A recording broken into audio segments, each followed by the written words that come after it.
Assalamualaikum warahmatullahi wabarakatuh.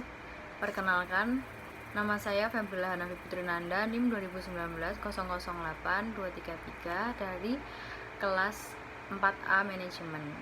Di sini saya akan menjelaskan materi bab 15 mengenai mengelola sistem global. Yang pertama, mengelola sistem informasi internasional. Ada 3 pokok dihadapi oleh perusahaan-perusahaan dalam meraih posisi global, yaitu memilih strategi, mengatur bisnis, dan mengelola wilayah manajemen sistem. Pertama, strategi global dan organisasi bisnis.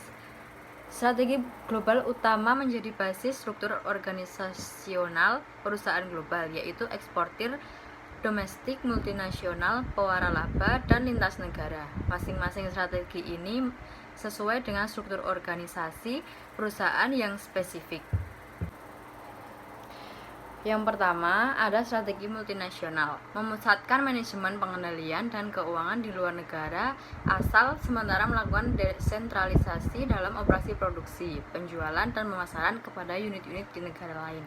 Produk dan layanan penjualan di berbagai negara disesuaikan dengan kondisi pasar setempat. Organisasi menjadi suatu kumpulan dari fasilitas produksi dan pemasaran di negara-negara yang jauh. Kedua, ada pewaralaba atau franchisor, merupakan penggabungan yang menarik dari hal yang baru dan yang lama. Di satu sisi, produk diciptakan, dirancang, dibiayai, dan diproduksi pertama kalinya di negara asal, tetapi untuk alasan-alasan khusus terhadap produk tertentu harus disesuaikan dengan personel luar negeri untuk memperluas proses produksi, pemasaran, dan sumber daya manusianya.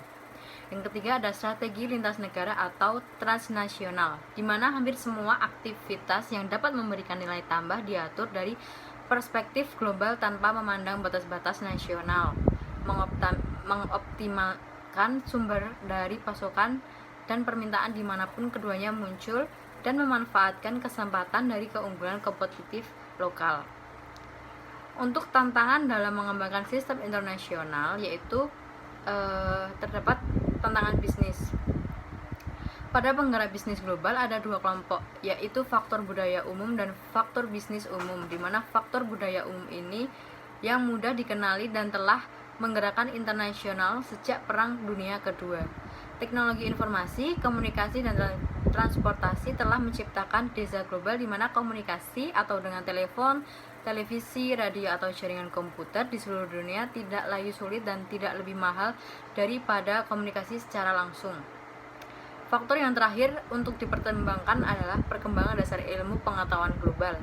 Faktor-faktor budaya umum ini menyebabkan internasionalisasi dalam beberapa faktor globalisasi bisnis yang khusus yang mempengaruhi hampir seluruh perindustrian. Perkembangan teknologi komunikasi yang canggih dan kemunculan budaya dunia menciptakan kondisi untuk pasar global. Selanjutnya ada isu manajemen dalam pengembangan sistem internasional. Ketika perusahaan menentukan suatu model bisnis global dan strategi sistem, mereka harus memilih perangkat keras, perangkat lunak, dan standar jaringan sering dengan aplikasi sistem yang utama untuk mendukung proses bisnis global. Tantangan yang utama adalah menemukan cara untuk menstandarkan platform komputasi global ketika terdapat banyak sekali variasi dari unit operasi yang satu ke unit operasi lain dan dari satu negara ke negara lain. Yang pertama ada platform komputasi dan integrasi sistem. Perkembangan arsitektur sistem informasi lintas negara yang didasarkan pada konsep sistem inti menimbulkan pertanyaan mengenai bagaimana sistem inti yang baru akan cocok dengan sejumlah aplikasi yang ada yang telah dikembangkan di seluruh dunia oleh divisi-divisi yang berbeda. Orang-orang yang berbeda dan untuk jenis-jenis perangkat keras komputasi yang berbeda, tujuannya adalah mengembangkan sistem global dan terdistribusi dan terintegrasi untuk mendukung proses bisnis digital yang menciptakan batas-batas negara. Yang kedua ada konektivitas. Konektivitas adalah kemampuan untuk menghubungkan sistem dan orang-orang dari perusahaan global ke dalam sebuah jaringan yang terintegrasi sama halnya dengan sistem telepon, tetapi dengan kemampuan transmisi suara, data, dan gambar.